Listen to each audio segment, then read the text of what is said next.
সান্ডা এটি মরুভূমির এক ধরনের সরীসৃপ প্রাণী। এটি দেখতে টিকটিকির মতো, যার শরীর মোটা, পুরু চামড়া ও লেজ খসখসে।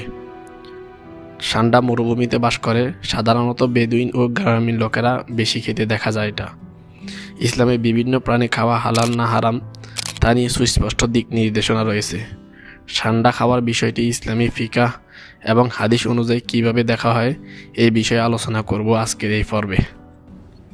তার আগে বলি, যারা আমাদের চ্যানেলে নতুন, অনুরোধ থাকবে সাবস্ক্রাইব করে পাশে থাকা বেল আইকনটি অন করার। সান্ডা সাধারণত মরুভূমি অঞ্চলে পাওয়া যায় এবং এটি বংশবিস্তার করে ডিমের মাধ্যমে।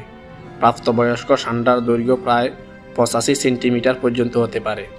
এটি সাধারণত গাছের লতাপাতা, ঘাস ও শস্য খায়।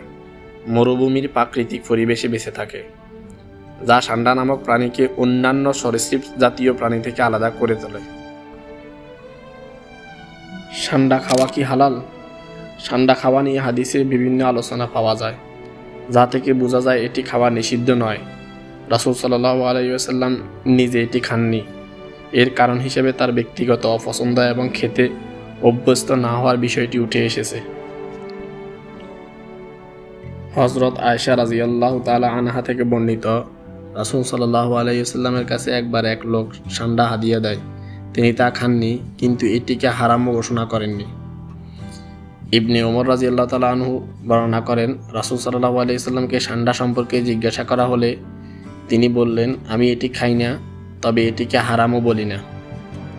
ইবনে আব্বাস রাদিয়াল্লাহু তাআলা আনহু উল্লেখ করেন, রাসূল সাল্লাল্লাহু আলাইহি ওয়াসাল্লামের দস্তরখানায় সান্ডা পরিবেশিত হয়েছিল। তিনি তা খাননি, কিন্তু অন্য সাহাবীরা তা খেয়েছিলেন। উপরোক্ত হাদিসগুলো থেকে বোঝা যায় যে সান্ডা খাওয়া হালাল, তবে এটি অপছন্দনীয় মনে করায় রাসূল সাল্লাল্লাহু আলাইহি ওয়াসাল্লাম নিজে তা এড়িয়ে গেছেন। ফিকহের বিভিন্ন মাযহাব সান্ডা খাওয়ার বিষয়ে ভিন্ন ভিন্ন মত পোষণ করে। শাফি এবং মালিকি মাযহাব অনুযায়ী সান্ডা খাওয়া হালাল, কারণ রাসূল সাল্লাল্লাহু আলাইহি ওয়াসাল্লাম নিজে সান্ডা খাওয়া হারাম ঘোষণা করেননি।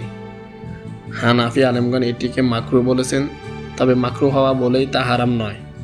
এটি না খাওয়াই উত্তম বলে মনে করেন তারা। হাম্বলি মাযহাব সান্ডা খাওয়াকে বৈধ হিসেবে গণ্য করে। যেহেতু এটি হালাল, তাই যদি কেউ এটি খেতে চায় তবে ইসলামী শরিয়া অনুযায়ী তা প্রস্তুত করতে হবে। সান্ডা জবাই করতে হলে সাধারণ নিয়মে আল্লাহর নাম নিয়ে তা জবাই করতে হবে। অনেকেই মনে করেন হাদিসে বর্ণিত সান্ডা এবং বাংলাদেশে পাওয়া গুইসাপ একই প্রাণী, তবে এই ধারণা সঠিক নয়।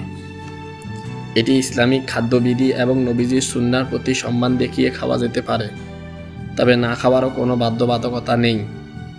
এটি খাওয়া কিংবা এড়িয়ে যাওয়া উভয়টাই ইসলামী দৃষ্টিকোণ থেকে গ্রহণযোগ্য। বন্ধুরা, আজকে এই পর্যন্তই।